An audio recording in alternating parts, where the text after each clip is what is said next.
దేవుని పరిశుద్ధ నామమునకు మహిమ కలుగును గాక. కూడివచ్చిన మీ అందరికీ కూడా నా హృదయపూర్వకమైన వందనాలు తెలియజేస్తున్నాను. ఈ సమయంలో కొద్ది నిమిషాలు దేవుని వాక్యాన్ని మనము ధ్యానం చేద్దాము. ఈ లోకంలో కొంతమంది బ్రతుకుల్ని మనం చూసినప్పుడు వారి బ్రతుకుల గురించి వారే అనుకుంటూ ఉంటారు, ఏంటి నా జీవితము ఇంత నీచంగా ఉంది, ఇలాంటి బ్రతుకు నేను బ్రతుకుతున్నాను ఏంటి అని చెప్పి వారి బ్రతుకుల మీద వారికి ఒక యాగగింపు అనేది కలుగుతూ ఉంటుంది. దేవుడు మనకి ఎందుకు ఈ జీవితాన్ని ఇచ్చాడు అంటే, ఈ జీవితంలో మనము దేవుని చిత్తాన్ని చేయాలని, దేవునికి ప్రీతికరముగా, దేవునికి ఇష్టలుగా మనము జీవించాలని చెప్పి దేవుడు మనకి జీవితాన్ని ఇచ్చాడు. హల్లెలూయా. ఒక ఫ్లైట్లో అంట 4 వ్యక్తులు ప్రయాణం చేస్తూ ఉన్నారంట. ఒక వ్యక్తి ఏమో సైన్సిస్టు, మరొక వ్యక్తి ఏమో డాక్టర్ గారు, గుండెని బాగు చేసేటటువంటి స్పెషలిస్టు, ఇంకో వ్యక్తి ఏమో పాస్టర్ గారు ప్రయాణం చేస్తూ ఉన్నారు. 4వ వ్యక్తి ఏమో స్టూడెంట్ ఉన్నాడు. ఈ 4 వ్యక్తులు కూడా ఫ్లైట్లో ప్రయాణం చేస్తూ ఉన్నారంట. అలాంటి సమయంలో ఫ్లైట్లో ఒక అనౌన్స్మెంట్ వారికి వినిపించింది.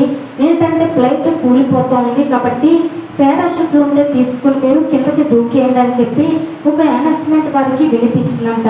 వినిపించిన తర్వాత ఇప్పుడు ఈ డాక్టర్ గారు అన్నారు, నేను చాలా మందికి మరి వైద్యం చేసి చాలా మంది నేను బాగు చేశాను కాబట్టి నేను బ్రతుకుంటే ఇంకా చాలా మందికి నేను వైద్యం చేసి వారిని బాగు చేస్తాను కాబట్టి నేను వెళ్ళిపోతున్నానని చెప్పి ఒక పారాషూట్ తీసుకుని డాక్టర్ గారు వెళ్ళిపోయారంట.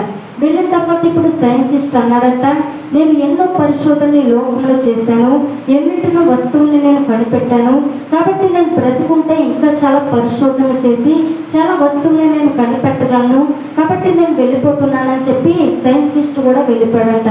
వెళ్ళిపోయిన తర్వాత ఇప్పుడు 3 పారాషూట్లు ఉన్నాయి, 2 వెళ్ళిపోయారు. వెళ్ళిపోయిన తర్వాత ఇంకొకటి మాత్రమే ఉంది. ఇప్పుడు పాస్టర్ గారు స్టూడెంట్ 2 మాత్రమే ఫ్లైట్లో ఉండిపోయారు.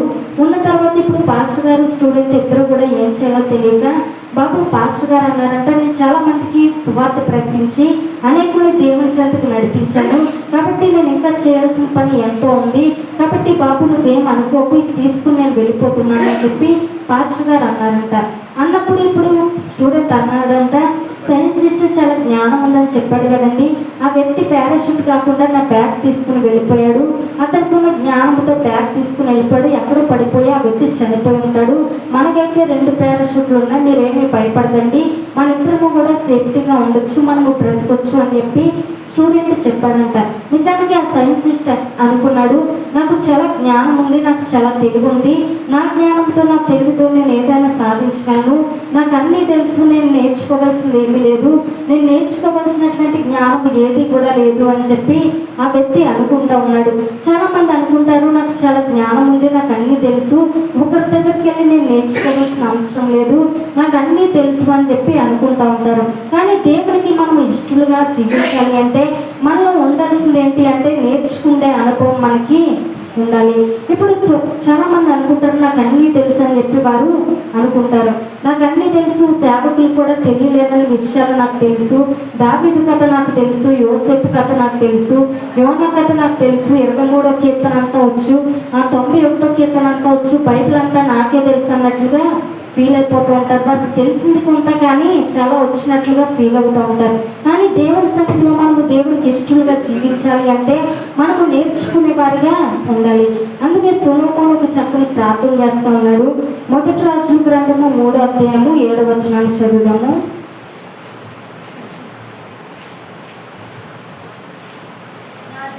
నా దేవా యెహోవా, నీవు నా తండ్రి అయిన దావీదునకు బదులుగా నీ దాసుడనైన నన్ను రాజుగా నియమించున్నావు. అయితే నేను బాలుడను, కార్యములు జరుపుటకు నాకు బుద్ధి చాలదు. చాలండి. సొలొమోను చేస్తున్నటువంటి ప్రార్థన ఏంటి అంటే, ప్రభువా నేను బాలుడను అని చెప్పి ప్రార్థన చేస్తా ఉన్నాడు. నా తండ్రి బాధ్యత నాకు అప్పగించవు, దీన్ని చేయడానికి నాకు బుద్ధి చాలదు, నేను బాలుడిని అని చెప్పి సొలొమోను అంటూ ఉన్నాడు. కానీ పిల్లల్ని మనం చూసినప్పుడు వారు ఎలా ఉంటారు అంటే, నాకు చాలా జ్ఞానం ఉందని చెప్పేసి పెద్దోళ్ళకి పిల్లలు ఫీల్ అయిపోతూ ఉంటారు. మా అమ్మకి మా నాన్నకి ఏమీ తెలియదు, ఫోన్ నొక్కడం కూడా వారికి తెలీదు, ఫోన్లో ఏమీ తెలియదు, నాకు మొత్తం ఫోన్ అంతా తెలుసు, నొక్కడం తెలుసు, అన్నీ చేయడం నాకు తెలుసు, నాకు ఎంత జ్ఞానం ఉందో అనుకుని వారు అనుకుంటూ ఉంటారు, నాకు చాలా జ్ఞానం ఉంది, ఇంకా నేను నేర్చుకోవాల్సింది ఏమీ లేదు, నేను తెలుసుకోవాల్సింది ఏమీ లేదు, నాకు చాలా జ్ఞానం ఉందని చెప్పి పిల్లలు కూడా అనుకుంటూ ఉంటారు. కానీ సొలొమోను అంటా ఉన్నాడు, ప్రభా మరి నా తండ్రి తర్వాత నా తండ్రికి బదులుగా ఈ బాధ్యత నాకు అప్పగించకు, కానీ ఈ కార్యాలు చేతకు నేను బాలుంది కదా, నాకు బుద్ధి సరిపోదు కదా, నాకు జ్ఞానము నేర్పించు అని చెప్పి సొలొమోను దేవుడిని అడుగుతూ ఉన్నాడు. మనము దేవుడి సహాయాన్ని అడిగినప్పుడు దేవుడి సహాయము మనకి ఖచ్చితంగా దొరుకుతుంది. అయితే మనము దేవుని సహాయాన్ని కోరుకోవాలి. కానీ చాలామంది నాకు తెలుసు, నేను అడగాల్సిన అవసరం లేదని చెప్పి దేవుణ్ణి అడగడానికి కూడా చాలామంది ఇష్టపడరు. కానీ దేవుని వాక్యము సెలవిస్తూ ఉంది, నీ స్వబుద్ధిని ఆధారము చేసుకునగా నీ దేవుడైన యెహోవాను నీ పూర్ణ హృదయముతో నీ దేవుడైన యెహోవా యందు నమ్మిక ఉంచి నీ ప్రవర్తన అంతటి యందు ఆయన అధికారములకు ఒప్పుకొనవలెను అని చెప్పి సామెతల గ్రంథంలో దేవుని వాక్యము సెలవిస్తూ ఉంది. దేవుని అధికారానికి మనము ఒప్పుకోవాలి. కానీ చాలామంది అనుకుంటారు, నేను ఏదైనా చేయగలను, నా జీవితాన్ని నేను నడిపించేసుకోగలను, నేను ఇంకా అడగాల్సిన అవసరం లేదని చెప్పి అనుకుంటూ ఉంటారు. కానీ మనము దేవుణ్ణి అడగాలి. కానీ చాలామందిని అడుగుతాం, కానీ దేవుణ్ణి అడగడానికి మాత్రము ఇష్టపడాలి. ఎగ్జామ్ టైం వచ్చిందనుకోండి, ఎగ్జామ్కి వెళ్ళిన తర్వాత ఇప్పుడు ఏ ప్రశ్నకైనా ఆన్సర్ రాలేదనుకోండి, పక్కన ఉన్న వారిని చూపించరా కొంచెం అని చెప్పి పక్కని అడుగుతారు. కానీ చదివేటప్పుడు ప్రభా నాకు జ్ఞానం ఇవ్వని దేవుణ్ణి ఎందుకు అడగరు? ఎందుకంటే దేవుణ్ణి అడగడం చాలా మందికి ఇష్టపడదు. ఎందుకంటే నాకే తెలుసు, నేను ఇంక అడిగి తెలుసుకోవాల్సిన అవసరం లేదు అని ఆలోచనతో చాలామంది ఉంటారు. కానీ దేవుని సన్నిధిలో మనము నేర్చుకునే వారిగా ఉండాలి. దేవుని వాక్యాన్ని మనం చదువుతున్నప్పుడు ఒకరోజు వాక్యం వింటే ఇది సరిపోతుందిలే, లేకపోతే ఏదో వారానికి ఒకసారి చదివేస్తే వారం అంటే ఇది సరిపోతుందిలే, ఇంక నేను చదవక్కర్లేదు, ఇంక నేను నేర్చుకోవక్కర్లేదు అని చెప్పి అనుకోకూడదు. ప్రతి దినము కూడా మనము వాక్యం దగ్గరికి రావాలి. ప్రతి దినము మనకు తెలిసినా కూడా ఇంకా మనం నేర్చుకోవాల్సింది ఎన్నో ఉంటాయి. బైబిల్ మనకు తెలిసినా ఇంకా చాలా విషయాలు మనం నేర్చుకోవాల్సింది ఉంటాయి. అన్నీ తెలుసు అని చెప్పడానికి ఏది కూడా లేదు. చదువుతున్న కొలది కూడా దేవుడు ఏదో కొత్త విషయాన్ని నేర్పిస్తూ ఉంటాడు. ఎంత చదివినా కూడా ఏదో కొత్త మర్మం అందులో దాగి ఉంటుంది. కాబట్టి మనం నేర్చుకోవాలి. కొన్ని రోజులు వర్షం, ఒక వారం రోజుల పాటు వర్షం వచ్చింది అనుకోండి, మొక్కకి ఇంక వారం రోజులు వర్షం వచ్చింది కదా, ఒక నెల రోజుల పాటు మొక్కకి నీళ్ళు వేయను అంటే ఆ మొక్క ఏమైపోతుంది? ఎండిపోతుంది. కాబట్టి ఎప్పుడు నీళ్ళు అప్పుడు మొక్కకి వేస్తూ ఉండాలి. మనం కూడా మన శరీరానికి ఆహారం, ఎప్పుడు ఆహారం మనం అప్పుడు తీసుకుంటూ ఉండాలి. మన శరీరానికి మనం ఎలా అయితే ఆహారం తీసుకుంటూ ఉంటామో మన ఆత్మకు కూడా ఆహారం అనేది ఎప్పుడు అందుతూ ఉండాలి. ప్రతి దినము దేవుని వాక్యం చెంతకి మనం వచ్చి దేవుని వాక్యాన్ని మనము నేర్చుకునే వారిగా ఉండాలి. 9వ వచనాన్ని చదువుము. ఇంత గొప్పదైన నీ జనములకు న్యాయము తీర్చగలవాడు ఎవడు? కాబట్టి నేను మంచి చెడును వివేచించి నీ జనులకు న్యాయము తీర్చినట్లు నీ దాసుడనైన నాకు వివేకము గల హృదయము దయచేయము. సొలొమోనుకి ఏం కావాలి అంటే జ్ఞానము ఇతనికి కావాలి. కాబట్టి ప్రభా నాకు జ్ఞాన హృదయము దయచేయి, ఈ ప్రజలందరినీ కూడా నడిపించడానికి నాకు జ్ఞానం ఇవ్వని చెప్పి దేవుణ్ణి అడుగుతూ ఉన్నాడు.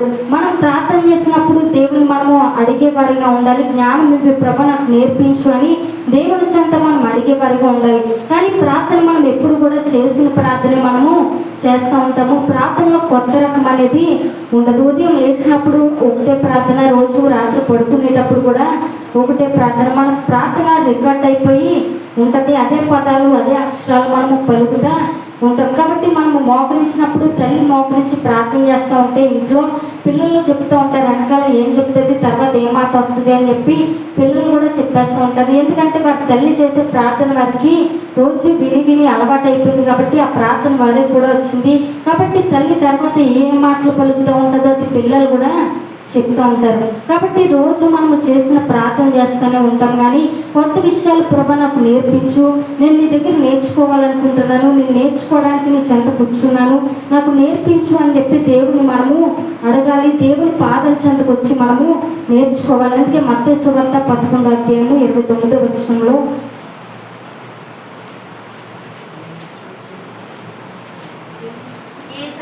నేను సాత్వికుడును దీన మనస్సు గలవాడను గనుక మీ మీద నా కాడి ఎత్తుకొని నా యొక్క నేర్చుకున్నది చాలండి. మనం చాలా మంది సినిమా యాక్టర్ల దగ్గర నేర్చుకుంటూ ఉంటాము, సెలబ్రిటీస్ దగ్గర చాలా విషయాలు మనం నేర్చుకుంటూ ఉంటాం, కానీ దేవుడి దగ్గర మాత్రం మనం నేర్చుకునే వారిగా చాలా సందర్భాల్లో ఉండం. కానీ దేవుడు చెప్తున్నాడు, నేను సాత్వికులను దీన మనసు గలవాడు, నా కాడి ఎత్తుకుని మీరు నా చెంతకు వచ్చి నా దగ్గర నేర్చుకోండి అని చెప్పి దేవుడు చెప్తున్నాడు. మనము ఆయన పాదాల చెంతకు ఆయన దగ్గర నేర్చుకోవడానికి మనము కూర్చోవాలి. మార్తా మరియ మనకు కనపడుతూ ఉన్నారు. మార్తా మరియల ఇంటికి యేసుప్రభు వెళ్ళినప్పుడు మార్తేమో విస్తారమైన పనులు పెట్టుకుని విస్తారమైన పనులు చేసుకుంటూ ఆమె పనుల్లో ఆమె బిజీ అయిపోయి ఉంది, కానీ మరియ మాత్రము ఉత్తమమైన దాన్ని ఎంచుకుని యేసయ్య పాదాల దగ్గర కూర్చుని ఆమె నేర్చుకుంటా ఉంది. అప్పుడు దేవుడు అంటున్నాడు, మార్తా నువ్వైతే విస్తారమైన పనులను పెట్టుకున్నావు, కానీ మరియ మాత్రము ఉత్తమమైన దాన్ని ఎంచుకుంది అని చెప్పి దేవుడు చెప్తా ఉన్నాడు. కాబట్టి మనము యేసయ్య చెంతకు వచ్చి ఆయన పాదాల చెంతకు వచ్చి ఆయన వాక్యాన్ని మనము నేర్చుకోవాలి. మనం మోకాలు వేసి ప్రార్థనలో ఉండి మనం ఆయన దగ్గర నేర్చుకోవాలి. నేర్చుకున్నప్పుడే మనకి ఆశీర్వాదం. హల్లెలూయా.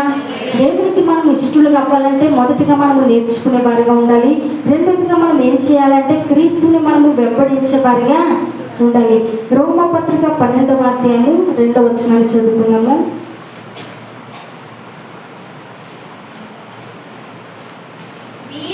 మీరు ఈ లోక మర్యాదను అనుసరింపక ఉత్తమమును అనుకూలమును సంపూర్ణమునై ఉన్న దేవుని చిత్తమేదో పరీక్షించి తెలుసుకున్నట్లు మీ మనసు మారి నూతన మగుట వలన రూపాంతరము పొందుడి. వాక్యంలో మనం ఏం చేయాలో ఏం చేయకూడదు రాయబడి ఉంది. మనం ఎలా ఉండాలో ఎలా ఉండకూడదు కూడా వాక్యంలో రాయబడి ఉంది. ఈ వచనాన్ని మనం చూసినప్పుడు మనం ఏం చేయకూడదు అనేది వాక్యము స్పష్టంగా మనకి తెలియజేస్తూ ఉంది. ఏంటి అంటే మనం ఈ లోక మర్యాదను అనుసరించకూడదు. లోకంలో ఉన్నటువంటి పద్ధతిని మనం అనుసరించి జీవించకూడదని వాక్యం చెప్తా ఉంది. కానీ చాలా మంది లోకాన్ని అనుసరిస్తూ ఉంటారు, హీరోలను అనుసరిస్తూ ఉంటారు. వారు ఏ డ్రెస్ వేసుకున్నారో అలాంటి వస్త్రధారణ అలాంటి డ్రెస్ వేసుకుంటూ ఉంటారు. వారు ఎలాంటి డైలాగులు చెప్తున్నారో అలాంటి డైలాగులు చెప్తూ ఉంటారు. మనుషులను అనుసరించి వారిలా నడడానికి ప్రయత్నాలు చేస్తూ ఉంటారు. మనుషుల్ని ఆధారం చేసుకుని వారిని అనుసరించి నడుస్తారు. కానీ దేవుని వాక్యము సెలవిస్తుంది, మీరు ఈ లోక మర్యాదను అనుసరింపకూడదు అని చెప్పి దేవుని వాక్యము సెలవిస్తుంది. మనము పరిశుద్ధంగా ఉండాలి. ఎందుకంటే మన దేహము దేవుని ఆలయం కాబట్టి మన దేహము చాలా విలువైంది. వస్త్రాన్ని బట్టి దేహానికి విలువ లేదు, కానీ మన దేహాన్ని బట్టే వస్త్రానికి కూడా చాలా విలువ ఉంది. ఎందుకంటే ఈ దేహాన్ని దేవుడు తన మహిమ వలన మనకు అనుగ్రహించాడు. తన మహిమలో మనం ఈ దేహాన్ని పొందుకున్నాము కాబట్టి మన దేహము దేవుని ఆలయమై ఉంది కాబట్టి మనము పరిశుద్ధంగా జీవించాలి తప్ప లోక మర్యాదను మనము అనుసరించి నడుచుకోకూడదు. మరొకసారి వాక్యాన్ని చదువుకున్నాము. మీరు ఈ లోక మర్యాదను అనుసరింపక ఉత్తమమును అనుకూలమును సంపూర్ణమునై ఉన్న దేవుని చిత్తమేదో పరీక్షించి తెలుసుకున్నట్లు మీ మనసు మారి నూతన మగుట వలన రూపాంతరము పొందుడి. మన మనసు అంట మారాలంట. మన యొక్క హృదయం ఏం చేయాలి అంటే మారాలి. హృదయము శుద్ధి చేయబడాలి, హృదయము కడగబడాలి. మన హృదయాన్ని మనం కడుక్కునే వారిగా శుద్ధి చేసుకునే వారిగా ఉండాలి. మన హృదయంలో ఏముండాలి అంటే పరిశుద్ధత మనము కలిగి ఉండాలని దేవుని వాక్యము సెలవిస్తూ ఉంది. హల్లెలూయా. దేవుని పరిశుద్ధ నామమునకు మహిమ కలుగును గాక. హల్లెలూయా. కాబట్టి మన హృదయం అనేది ఏం చేయాలి అంటే మన హృదయము శుద్ధి చేయబడాలి. హృదయము అన్నిటికంటే మోసకరమైనది, అది ఘోరమైన వ్యాధి కలిగింది. నిజానికి హృదయానికి మరి స్కానింగ్ లేదు, కానీ ఒకవేళ స్కానింగ్ కానీ ఉంటే నిజానికి స్కానింగ్ చేస్తే మన హృదయం ఎంత భయంకరంగా ఉంటుందో. మన హృదయాన్ని చూసి ఇంకా అందరూ కూడా మన దగ్గర నుంచి పారిపోవచ్చు. నిజానికి అంత భయంకరమైన కార్యాలు, అంత భయంకరమైనదిగా మన హృదయము ఉంటుంది. మన హృదయమే మనల్ని ఎప్పుడు కూడా మోసం చేసేదిగా ఉంటుంది. కాబట్టి ఈ హృదయము ఏం చేయబడాలి అంటే ఈ హృదయము శుద్ధి చేయబడాలి. మన హృదయము మారాలని చెప్పి దేవుని వాక్యము సెలవిస్తుంది. అందుకే దావీదు కూడా పాపం చేసిన తర్వాత అతను కూడా ఒక ప్రార్థన చేస్తూ ఉన్నాడు. ఏంటి అంటే కీర్తనలు 51వ కీర్తన 10వ వచనం చదువుదాము. దేవా నా యందు శుద్ధ హృదయము కలుగు చేయము, నా అంతరంగములో స్థిరమైన మనస్సును నూతనముగా పుట్టించుము. ఇక్కడ దావీదు చేస్తున్నటువంటి ప్రార్థన ఏంటి అంటే, ప్రభువా నాకు శుద్ధ హృదయము కలుగు చేయము, నా అంతరంగంలో స్థిరమైన మనసును నూతనముగా పుట్టించు అని చెప్పి దావీదు ప్రార్థన చేస్తూ ఉన్నాడు. ఏం కావాలి ఈ వ్యక్తికి అంటే స్థిరమైన మనసు కావాలి. స్థిరమైన మనసు లేకపోతే బ్రతుకు ఎంత చంచలమైపోతుంది అంటే, స్థిరమైన మనసు అనేది చాలా మందిలో లేదు. అప్పటికే ఒక మాట మాట్లాడతారు, నిమిషానికి ఒక మాట మాట్లాడతారు, నిమిషానికి ఒక మాటను మారుస్తా ఉంటారు. అప్పటికే చేస్తానంటారు, అప్పటికే ఆ పని చేయనంటారు, అప్పటికే చదువుతానంటారు, అప్పటికే చదవనంటారు. వారి మనసు అనేది స్థిరత్వము వారిలో ఉండదు. మనసు స్థిరంగా ఉండదు. అప్పటికే ఎగిరిన గాలి పట్టంలో వారి మనసు ఉంటుంది. గాలికి తెగిపోయిన గాలి పట్టాన్ని మనం పట్టుకోగలమా చెప్పండి? అలా వీరి మనసు కూడా కదులుతారు, గాలికి కదిలేటటువంటి రల్లులా ఉంటుంది. వీరి మనసులో కూడా స్థిరత్వం అనేది ఉండదు. అందుకే దావీదు ప్రార్థన చేస్తూ ఉన్నాడు, ప్రభువా నా మనసులో స్థిరత్వం అనేది నాకు కావాలి, నా అంతరంగంలో నువ్వు స్థిర మనసు అనేది నాకు నూతనముగా కలుగు చేయని చెప్పి దావీదు దేవుని ప్రార్థన చేస్తా ఉన్నాడు. నిజానికి అసంచలమైన మనసు దావీదు హృదయంలోకి కూడా వచ్చింది. అతను కూడా దేవునికి ఇష్టానుసారుడే, కానీ ఒకానొక సమయంలో దావీదు కూడా పాపం చేసి ఉన్నాడు. అతని హృదయంలోంచి కూడా పాపం అనేది వచ్చింది. మరి బెత్షెబా విషయంలో పాపం చేసిన తర్వాత దావీదు చేస్తున్న ప్రార్థన, ప్రభువా నాకు స్థిర మనసు అనేది నా హృదయంలో పుట్టించు అని ప్రార్థన చేస్తూ ఉన్నాడు. ఎప్పుడైతే ఈ ప్రార్థన చేశాడో, ప్రభువా నా మనసు మార్చు, నా హృదయాన్ని మార్చు అని చెప్పి దావీదు ఎప్పుడైతే ప్రార్థన చేశాడో, అప్పుడు వెంటనే దేవుడు అతని మనసుని మార్చాడు. దేవుని దగ్గర నుంచి నూతనమైన మనసు దావీదు పొందుకున్నాడు. ఇప్పుడు నూతనమైన మనసు పొందుకున్న తర్వాత దావీదు జీవితము మార్చబడింది. ఇప్పుడు దేవునికి ఇష్టానుసారుడిగా అతను మారిపోయాడు. మారిపోవడం మాత్రమే కాదు, అతని సింహాసనము స్థిరపరచబడింది. స్థిరపరచబడిన తర్వాత దేవుడు కూడా దావీదు యేసుక్రీస్తు వంశవళి కూడా దావీదు కుమారుడిగా ఆయన పిలువబడడానికి ఇష్టపడ్డాడు. హల్లెలూయా. నిజానికి ఒక గొప్ప ధన్యత అతనికి వచ్చింది. దావీదు కుమారుడిగా యేసయ్య కూడా పిలువబడడానికి ఆయన కూడా ఇష్టపడ్డాడు అంటే నిజంగా ఒక గొప్ప ధన్యతను, ఒక గొప్ప ప్రత్యేకతను దావీదు పొందుకున్నాడు. నిజానికి ఆ వ్యక్తి కూడా పాపం చేశాడు. అతని హృదయం కూడా చంచలమైనటువంటి మనసే, స్థిరత్వం లేని మనసే. అతను కూడా పాపం చేశాడు. కానీ పాపం చేసిన తర్వాత ప్రభువా నా హృదయాన్ని నువ్వు శుద్ధి చేయి, నా హృదయాన్ని నువ్వు మార్చు, నా మనసుని మార్చు అని ప్రార్థన చేసిన తర్వాత దేవుడు అతని మనస్సుని మార్చాడు. కాబట్టి దేవుని వాక్యము సెలవిస్తుంది, మన హృదయము మార్చబడాలి, మనము రూపాంతరం చెందాలి, నూతన హృదయాన్ని మనము కలిగి ఉండాలి. ఈ లోక మర్యాద మనము అనుసరింపకూడదు అని చెప్పి దేవుని వాక్యము సెలవిస్తుంది. హల్లెలూయా. మొదటి తిమోతి రాసిన పత్రిక 6వ అధ్యాయము 12వ వచనాన్ని చదువుకున్నాము. విశ్వాస సంబంధమైన మంచి పోరాటము పోరాడము, నిత్య జీవమును చేపట్టుము, దాని పొందుటకు నీవు పిలువబడి అనేక సాక్షుల ఎదుట మంచి ఒప్పుకోలు ఒప్పుకుంటూ.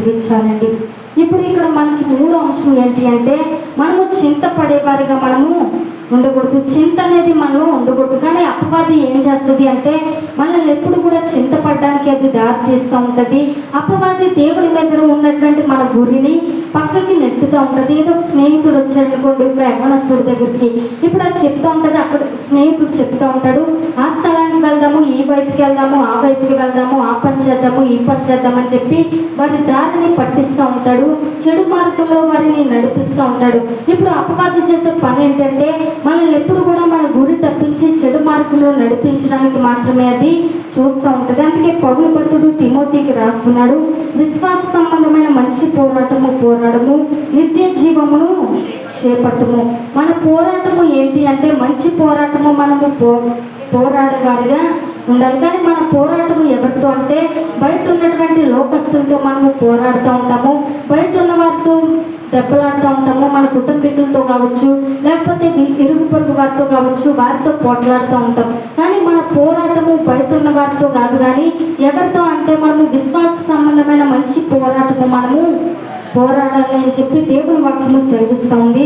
అలాగే మరొక మాటను కూడా మనం చదువుతాము. 2వ తిమోతి రాసిన పత్రిక 2వ అధ్యాయము 1వ వచనం. నా కుమారుడా, క్రీస్తు యేసునందున్న కృపచేత బలవంతుడకు కంబం. ఇప్పుడు మనం ఎలా జీవించాలి అంటే క్రీస్తునందు మనము మంచి సైనికుని వలె మనము జీవించాలి. మంచి సైనికుని వలె దేవుని కొరకు మనము బ్రతికేవారిగా ఈ లోకంలో ఉండాలి. శ్రమ వచ్చినా కూడా దేవుని కొరకు మనము మంచి సైనికుని వలె నిలబడాలి. చాలా మందికి శ్రమలు వచ్చినప్పుడు వెనక్కి తిరిగి వారు వెళ్ళిపోతూ ఉంటారు. కానీ మనము దేవుని పట్టుకునేవారిగా, దేవుని మనము వెంబడించేవారిగా ఉండాలి. కష్టమైన ఏదైనా కూడా దేవునితోనే మనము ఉండాలి. మనకి ఇద్దరు వ్యక్తులు బైబిల్ గ్రంథాలు కనపడుతూ ఉంటారు. ఒకరేమో యెహోషువ, రెండోదేమో కాలేబు. ఈ ఇద్దరు వ్యక్తులు కూడా మరి వేగు చూడడానికి వీరిద్దరు కూడా వెళ్తారు. వెళ్ళిన తర్వాత ఇప్పుడు ఎరుకు పట్టణానికి చేరిన తర్వాత ఒక వర్తమానము వారికి వినపడుతుంది. మంచి సమాచారం తీసుకుని అక్కడి నుంచి కాలేబు, యెహోషువ ఇద్దరు కూడా వస్తారు. వచ్చిన తర్వాత దేవుడు వారిని గూర్చి ఒక సాక్ష్యం చెప్తూ ఉంటాడు. కాలేబుని గూర్చి ఏంటి అంటే, కాలేబు నిండు మనసుతో నన్ను, పూర్ణ మనసుతో నన్ను వెంబడించాడు అని చెప్పి ఒక సాక్ష్యము దేవుడు అతని కోసము చెప్తూ ఉంటాడు. నిండు మనసుతో అతన్ని వెంబడించడము అంటే ఏంటి అంటే, దేవుని మనము నిండు మనసుతో వెంబడించినప్పుడు మన నోరు చెప్తూ ఉంటుంది తాగడానికి, సిగరెట్లు తాగడానికి హక్కు వారికి లేదు. ఎందుకంటే నోరు దేవునికి అప్పగించావు కాబట్టి ఇంకా నోట్లో ఇంక వ్యర్థమైన వేది కూడా పంపించడానికి అవకాశం లేదు.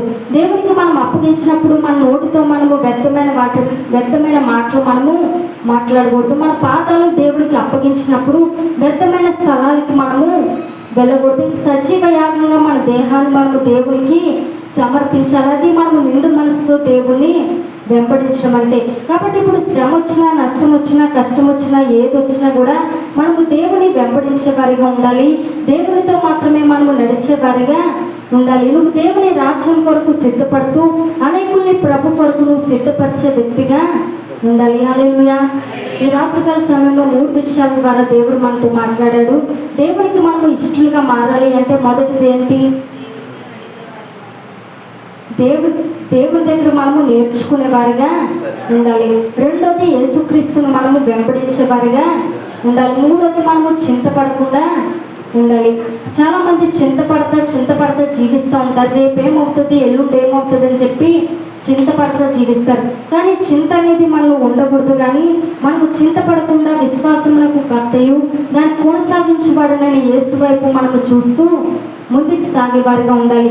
దావీదు గొలియాతుతో యుద్ధం చేయాల్సిన సమయం వచ్చినప్పుడు ఇప్పుడు దావీదు యుద్ధానికి వచ్చాడు.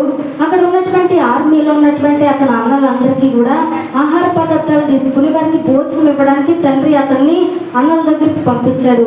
పంపించినప్పుడు అన్నలకి ఆహార పదార్థాలు ఇవ్వడానికి భోజనం తీసుకుని దావీదు అక్కడికి వచ్చాడు.